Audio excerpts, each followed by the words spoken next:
Mes amis, bonjour. Nous sommes le samedi 22 octobre 2022. Il est 9 heures. Quelques news de l'Arménie, de l'Artsakh et de la diaspora arménienne. Nous sommes heureux, mes amis. Heureux pourquoi? Parce que hier, à Kapan, donc dans le Sunnik, ce sud de l'Arménie, convoité par l'Azerbaïdjan et par la Turquie, l'Iran a ouvert un consulat. Donc officiellement, le consulat d'Iran est ouvert à Kapan, dans le Sunnik, en Arménie, au sud de l'Arménie, en présence du chef de la diplomatie de la République islamique d'Iran, voilà, et de son homologue arménien Ararat Mirzoyan. Voilà, donc l'Iran, donc il s'appelle donc le ministre des Affaires étrangères d'Iran, Hossein Amir Abdollahian. Voilà, donc une ouverture très très importante qui arrive à point pour contrer les menaces turco-azéries. Et puis autre chose, voilà, les déclarations de la diplomatie du ministre des Affaires étrangères d'Iran, qui considère la sécurité de l'Arménie et la région comme sa propre sécurité. Voilà, l'Iran est là en garant des frontières de l'Arménie et de sa frontière arméno-iranienne. Voilà, c'est la volonté de Téhéran de maintenir sa présence ici, donc dans la région sud. C'est une puissance régionale, hein, l'Iran, et elle est contre l'Azerbaïdjan, contre la Turquie, contre ses volontés d'éliminer le Zankezur, d'azériser cette partie-là. L'Iran n'est pas d'accord, l'a fait savoir plusieurs fois de façon forte, en disant il y a une ligne rouge à ne pas franchir, et cette ligne rouge, c'est la frontière arméno-iranienne à ne pas franchir. Voilà un message clair et net pour le couple maléfique turco-azéri. Cela présume, aussi présage, donc un intérêt de l'Iran pour l'Arménie, notamment de sa défense militaire, hein. D'ailleurs, le consul d'Iran en Arménie a fait part donc, aux questions des journalistes si l'Arménie était intéressée par l'achat de drones iraniens qui servent, hein, on le voit donc en Ukraine. Euh, voilà, selon le diplomate, l'Arménie n'a pas réellement besoin de drones puisqu'elle est surtout en position de défense. Voilà, donc moi je pense que l'attaque est la meilleure défense aussi, hein, c'est mon avis. Donc voilà, et la Turquie de son côté, puisqu'Erdogan était en Azerbaïdjan, oui, il s'est rendu aussi au Karabakh, à Chouchi. Non, il s'est pas rendu à Chouchi, il s'est rendu dans une région pour l'ouverture, donc une région occupée de l'Artsakh, pour l'ouverture d'un aéroport officiel. Par contre, Erdogan a dit que la Turquie s'apprête à ouvrir un consulat général à Chouchi, en Artsakh occupé. Voilà, c'est là aussi la réponse du berger à la bergère, une présence turque du côté de l'Artsakh occupé, une présence iranienne dans le sud de l'Arménie, Zankezul, avec un soutien politique et peut-être militaire majeur de l'Iran. Voilà un nouvel acteur qui fait du bien, enfin l'Iran qui a pratiquement 100 millions d'habitants, qui a une armée très puissante, malgré toutes les sanctions internationales, l'Iran a une armée puissante, et c'est peut-être aussi pour l'Arménie un gage. En l'absence de la Russie, c'est peut-être un gage en cas d'invasion turco-azérie, c'est un gage. Bien sûr, l'Iran n'est pas aimé par le monde surtout américain, le monde occidental, par Israël, qui est son ennemi numéro un. Mais l'Iran, pour nous, pour les Arméniens, sans considération politique, c'est aussi un gage de stabilité et de sécurité de l'Arménie. Les relations entre Yerevan et Téhéran ont toujours été bonnes. Nous avons des relations multimillénaires avec l'Iran. Voilà. Nous ne partageons pas toujours la politique, bien sûr, islamique, hein, donc de l'Iran, mais nous partageons beaucoup de valeurs en commun. Et là, les intérêts convergent. Voilà, l'Iran peut devenir le grand défenseur de l'Arménie. C'est le cas. C'est d'ailleurs l'Iran qui est encore plus hardi que Moscou, que la Russie, qui déclare ouvertement justement que la frontière de l'Arménie doit rester telle qu'elle, elle ne doit pas changer, et qu'elle est là au cas où, voilà. Ça c'est important, et l'Iran qui a massé aussi ses troupes à la frontière arménienne, hein, voilà, au cas où, voilà, pour défendre cette région sud de l'Arménie. Ce que la Russie n'a pas fait, la Russie est empêtrée bien sûr dans la guerre, mais même avant la guerre, la Russie ne le faisait pas. Voilà, l'Iran montre sa puissance et ne désire pas du tout l'installation d'un monde pantouranien à ses portes, sous ses yeux, avec aussi la complicité d'Israël, hein, on le sait, donc en Azerbaïdjan, qui vise Israël, qui vise l'Iran directement, hein. Voilà.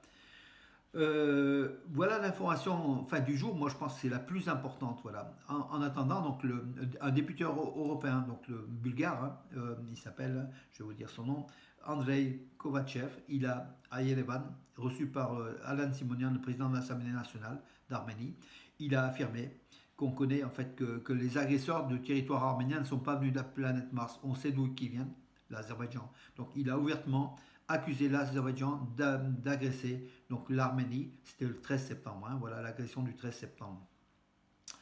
Voilà mes amis où les choses en sont entre temps. Donc le député donc il a été donc au mémorial du génocide déposer aussi donc des fleurs et s'incliner sur la mémoire donc de 1 500 000 victimes du génocide arménien de 1915 réalisé par la Turquie dans l'Empire ottoman. Voilà, on oublie toujours de dire réalisé par la Turquie dans l'Empire ottoman entre 1915 et 1923 qui a coûté la vie à 1,5 million à 2 millions d'Arméniens qui étaient pour leur grande, très très grande majorité, même la totalité des citoyens ottomans, et c'était des civils. Voilà. Donc la Turquie a tué des civils, sa population tout simplement, hein, voilà, de l'Empire ottoman. Voilà mes amis, donc au niveau de l'information, c'est la plus importante, c'était cela, donc justement cette présence bien sûr d'Erdogan en Azerbaïdjan, ça on connaît, mais surtout le renforcement du soutien de l'Iran à l'Arménie, l'Iran qui est prêt à tout pour que la frontière ne change pas. L'Iran a intérêt que cette frontière reste, et pour nous c'est un gage de sécurité. L'Arménie cherchait, donc bien sûr l'Union européenne avec les observateurs, la présence européenne va devenir de plus en plus importante à la frontière arméno-azérie, c'est une très très bonne chose. L'OTSE qui pense, enfin le traité de sécurité collective qui pense aussi peut-être à envoyer des troupes en Arménie, puisque l'Arménie a fait des demandes jusqu'à présent qui n'ont pas abouti, et l'OTSE a pris la mesure du courroux de la frustration de l'Arménie par rapport à cette organisation à laquelle elle appartient, et dont elle a demandé l'aide et qui n'est pas venue, mais peut-être que là aussi ça va se développer. Voilà. Donc pour moi, je suis plutôt optimiste, donc ces derniers jours, je suis plutôt optimiste par rapport au sort de l'Arménie, mais soyons vigilants, hein, donc mes propos peuvent être à tout moment remis en cause, mais en tout cas, il semble qu'il y ait des bonnes tendances et en partie grâce aussi à l'Iran qui a ses intérêts, hein, qui ne fait pas que pour les Arméniens, bien sûr, l'Iran a ses intérêts stratégiques dans cette région-là, elle entend protéger ses intérêts stratégiques en défendant l'Arménie. Voilà une bonne chose pour nous, de toute façon pour nous c'est tout bénéfice, comme on peut dire. Hein. Donc voilà, l'Iran ne va pas envahir l'Arménie et est là pour garantir sa sécurité au niveau de sa frontière, déjà du Zankezur, ce qui est une bonne chose.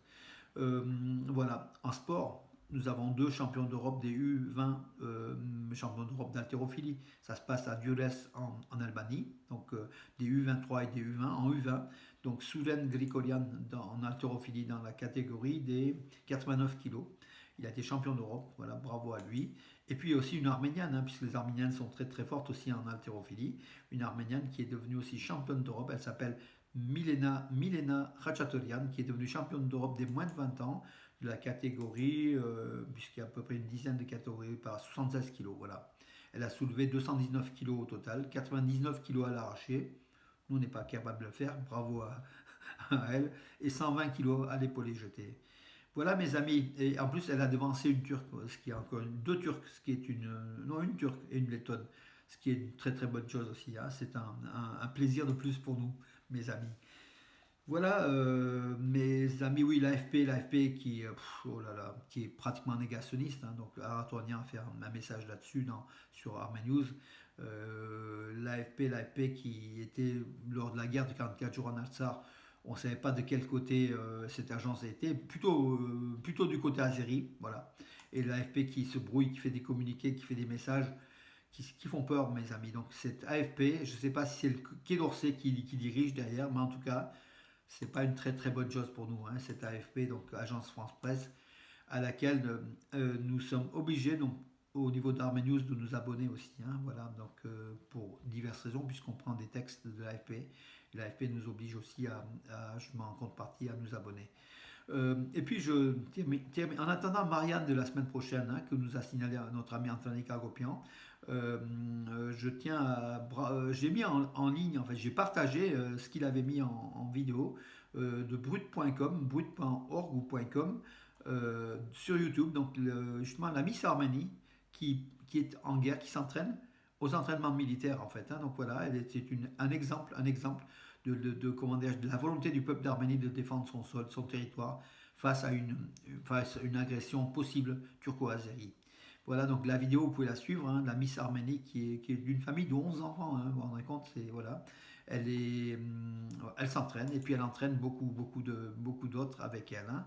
Et puis cette vidéo, bien sûr, a été enfin, réalisée, donc c'est un reportage qui a été réalisé par, je vais vous le dire, pardon, une seconde, juste une seconde, par Astrid Agopian, Nadège Justiniani et Quentin Hamon, voilà, qui a été mise en ligne. Déjà, il y a plus de 20 000 vues en quelques heures. Suivez-la, vous verrez, il y a beaucoup d'éléments, c'est important, c'est une femme, c'est une guerrière arménienne qui est Miss Arménie, qui fut Miss Arménie et qui a pris les armes pour défendre sa patrie et son peuple et son honneur, mes amis. Voilà, je termine sur ces notes, comment dirais-je, un petit peu joyeuses, hein, mais la note joyeuse, la plus joyeuse pour moi, c'est l'intervention de l'Iran. L'Iran qui a, au-delà des paroles, a réellement ouvert donc un consulat à Kapan, dans le Zangezur, et tient à ce que justement le Zangezur reste arménien comment dirais-je, et ne passe pas donc sous l'emprise, enfin sous l'occupation azérie, d'un Aliyev qui rêve bien sûr de conquérir Zangezur pour faire le lien entre l'Azerbaïdjan, Nakhitchevan et la Turquie. C'est le rêve pan-azéri, pan-turc, hein, voilà, qui s'oppose aussi au monde perse aujourd'hui. L'Empire perse et l'Empire ottoman ont toujours été des ennemis, et là ça commence à venir, mes amis, vous allez voir dans les années qui viennent, dans les mois qui viennent, si l'Azerbaïdjan titille l'Iran, vous allez voir les rétorsions, enfin les coups de l'Iran, l'Iran qui est prête à défendre son intégrité territoriale, sa population, et ne pas se laisser faire face à cette menace turco-azérie. Mes amis, ça nous fait du bien. Bon samedi, à demain, mes amis.